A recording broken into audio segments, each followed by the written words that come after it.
Bruno Gollnisch, bonjour. Bonjour. Nous sommes le 15 février. Il y a aujourd'hui beaucoup de choses qui se préparent au Parlement européen.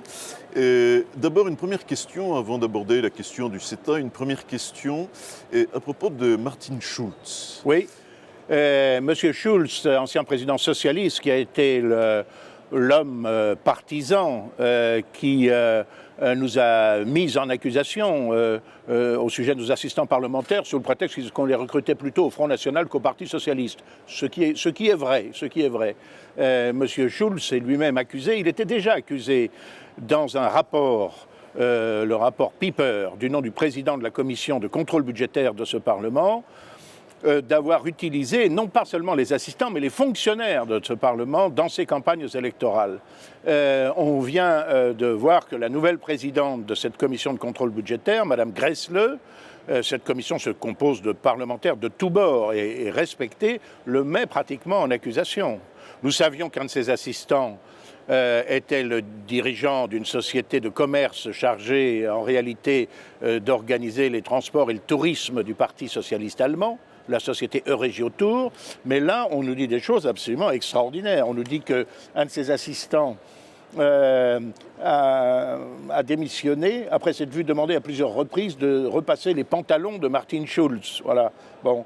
Sont aussi évoquées des pratiques de clientélisme. Des alliés de Schulz ont été nommés à des postes grassement payés au sein de l'administration du Parlement, sans passer par les procédures régulières de recrutement. C'est un fait que ça, Bruno Gollnisch, c'est pas des sources fiables, c'est pas un journal... Il utilisait... Non, mais ce sont les articles du Sunday Times, du Spiegel, et ce sont les propos, encore une fois, de Mme Gressle, qui est la présidente de la commission de contrôle budgétaire.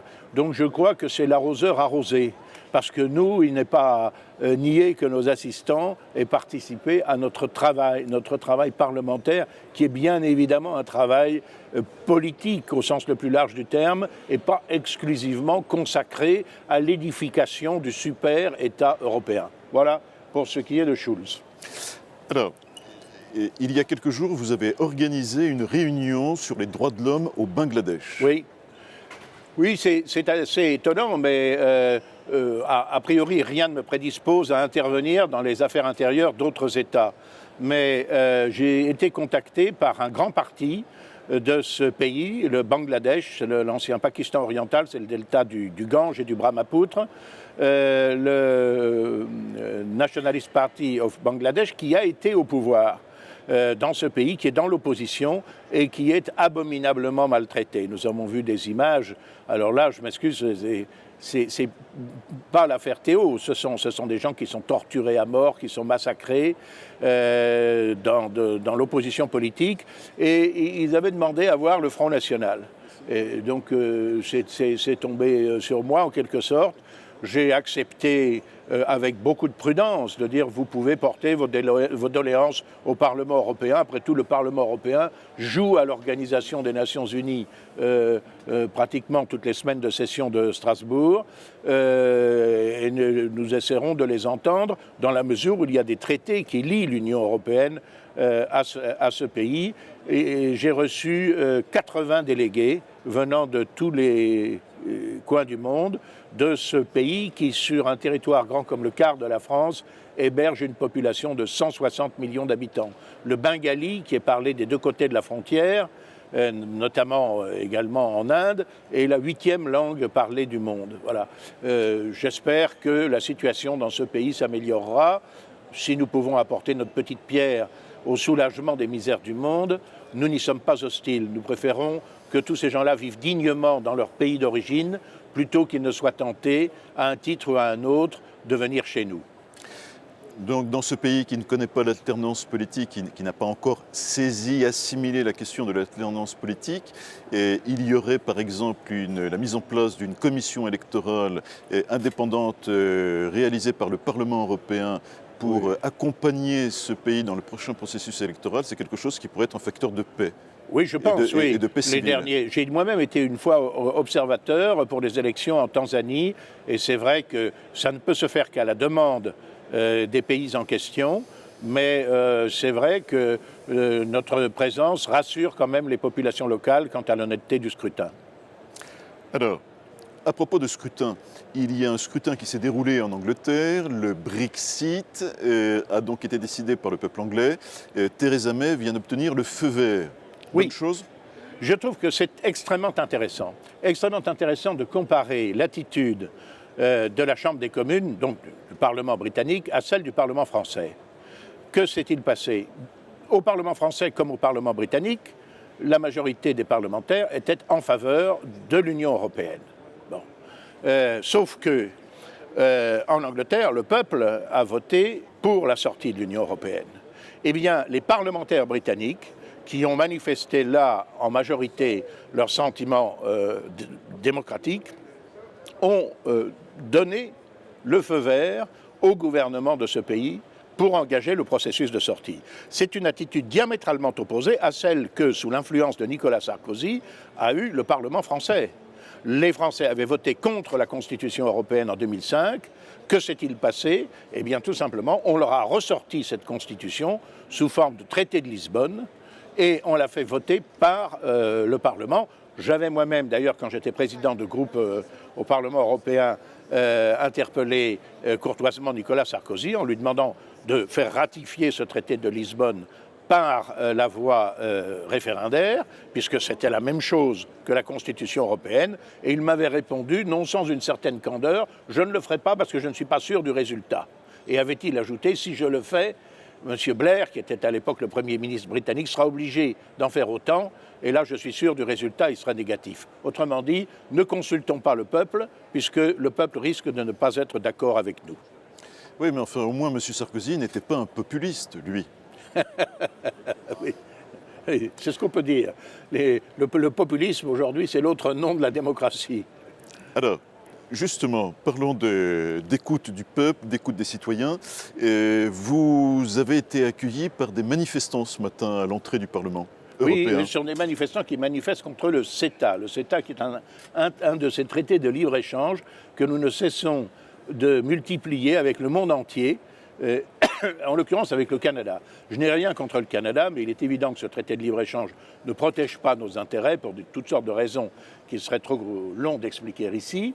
Mais c'est surtout le principe, n'est-ce pas? Si on a aboli les frontières à l'intérieur de l'Union européenne, c'était sous la réserve qu'il y ait une frontière raisonnable sur le pourtour de l'Union, à l'égard des flux de personnes, l'immigration, des flux de capitaux et des flux de marchandises.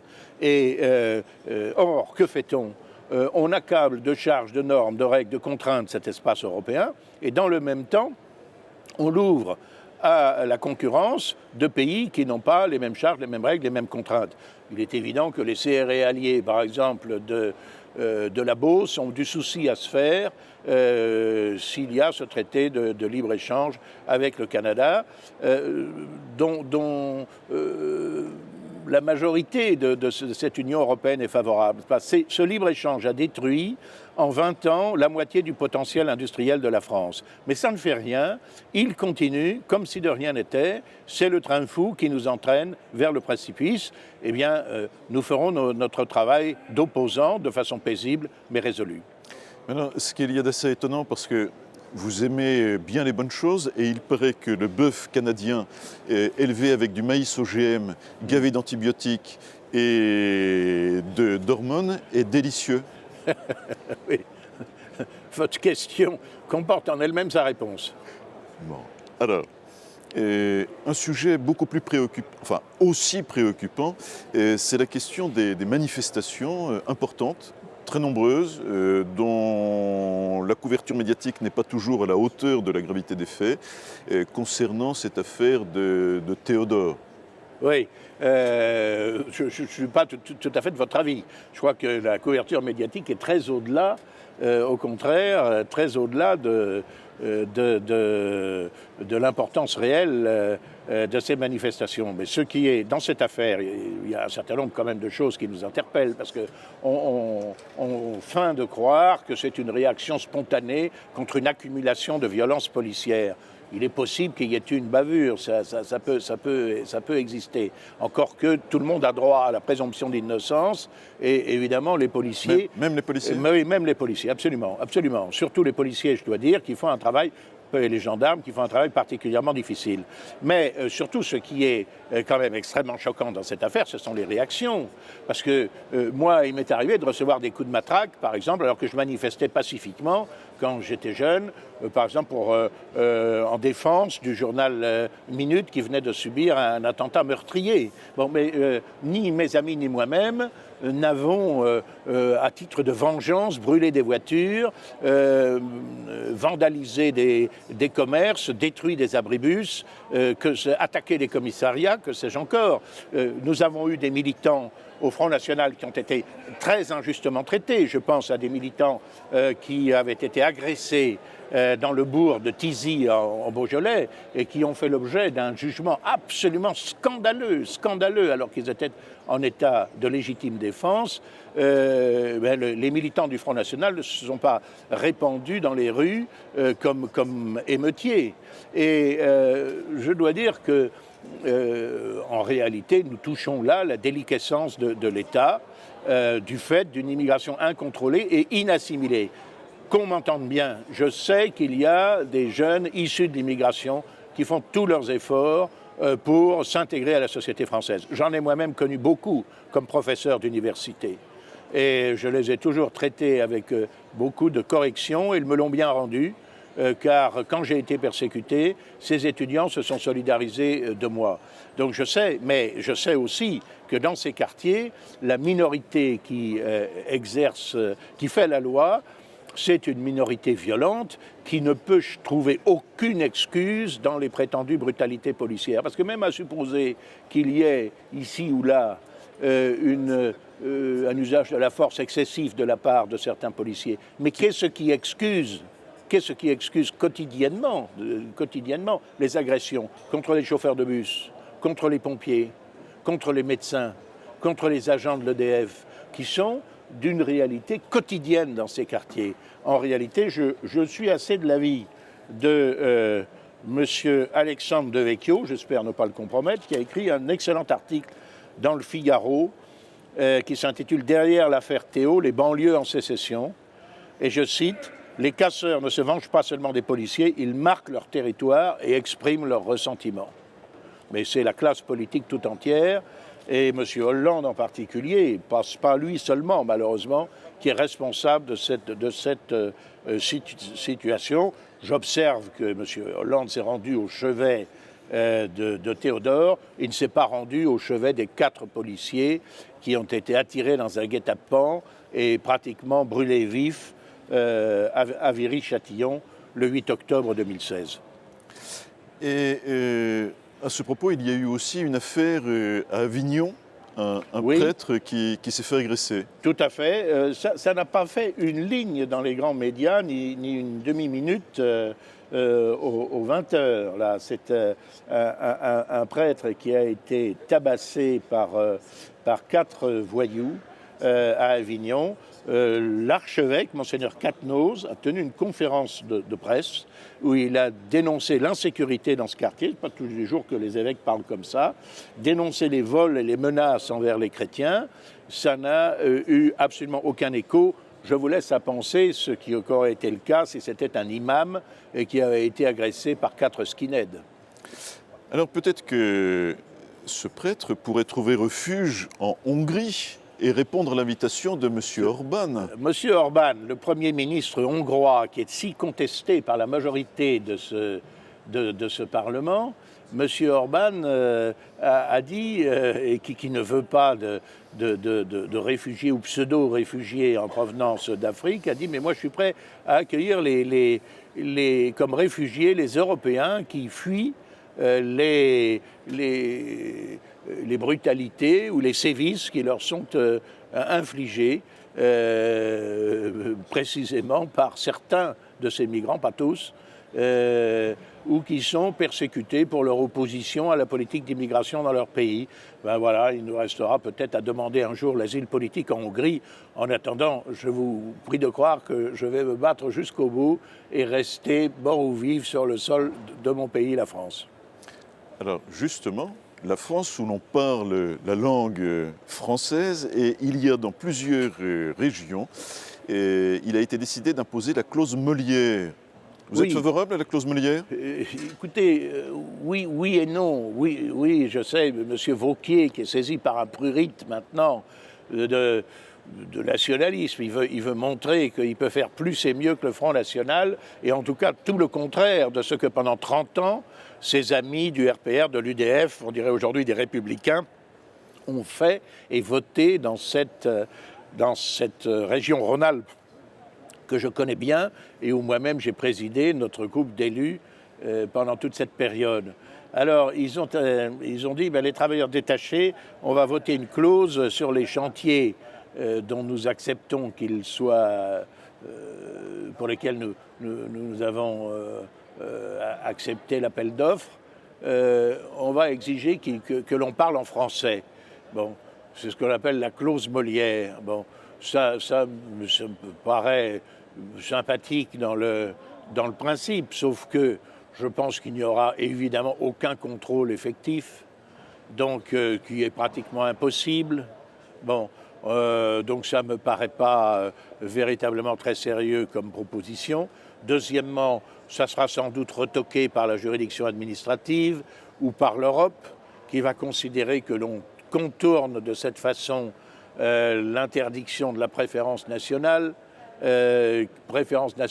priorité nationale pourtant bien légitime, qu'il conviendrait d'instaurer clairement, y compris dans notre Constitution.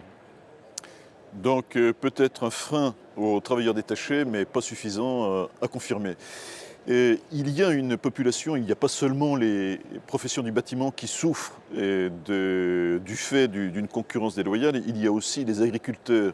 Et quelle est la situation des agriculteurs? Elle est dramatique. Il y a pratiquement 300 suicides d'agriculteurs chaque année, 250 d'agriculteurs, 50 d'épouses d'agriculteurs, d'agricultrices.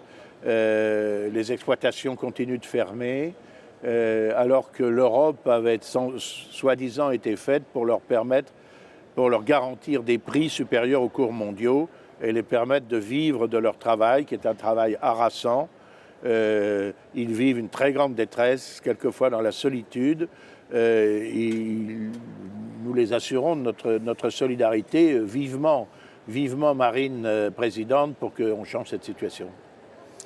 Et alors, on pourra changer la situation et puis profiter de musique. Vous avez apporté avec vous un Ah oui, vous savez, CD. quelquefois je vante un livre où je vante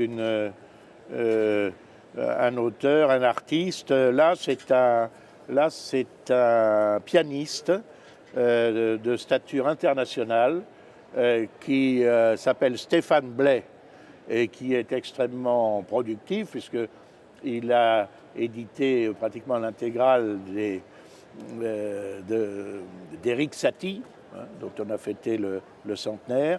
Il vient de sortir un nouveau CD pour piano de Mozart et de Beethoven. C'est un homme qui est reçu un peu partout dans le monde, qui est extrêmement connu, notamment d'ailleurs en Turquie, où il porte en quelque sorte nos couleurs, et qui a plus de difficultés en France, parce que dans un tweet, il a avoué son amitié pour moi, qu'on le soupçonne par conséquent de ne pas être de gauche. Et alors ça lui a valu un éditorial recommandant en quelque sorte qu'il soit blacklisté par le rédacteur en chef, sauf erreur de ma part, de la revue Classica.